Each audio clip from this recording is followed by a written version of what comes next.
कहा जाता है कि हमें दूसरों से कम अपनों से ज़्यादा खतरा होता है। इतिहास इस बात का प्रमाण है कि बहुत ही भरोसा करके नवाब सिराजुद्दौला ने अपने सगे जीजा मीर जाफर को अपना सेनापति नियुक्त किया था, इस भरोसे से कि यह मेरे साथ कभी कोई गद्दारी नहीं करेगा, क्योंकि उसका सगा रिश्तेदार था।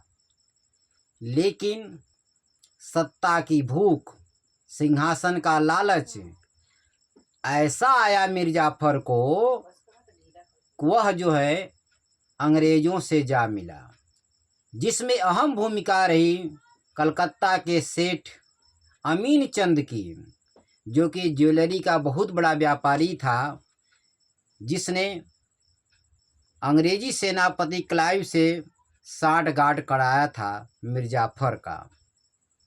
अब सारी बातें तय हो गई।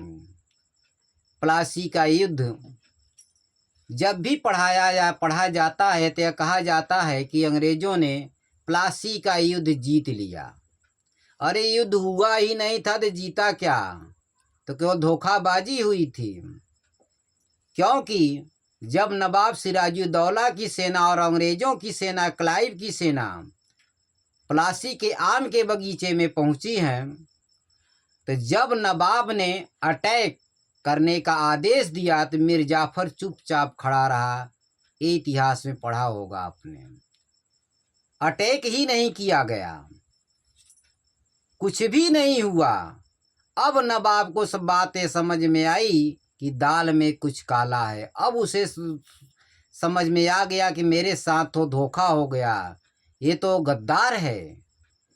अब वहां से वह निकल कर जब भागा है नवाब सिराजुद्दौला युद्ध के मैदान से, तब उसके ही भांजे मीरन ने, यानी मीर जाफर के पुत्र मीरन ने उसकी हत्या कर दी अपने मामा की।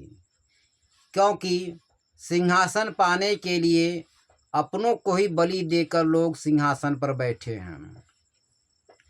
अब अंग्रेजों ने भाई युद्ध तो जीत लिया छल से, युद्ध हुआ ही नहीं, केवल छलबाजी हुई, धोखाबाजी हुई।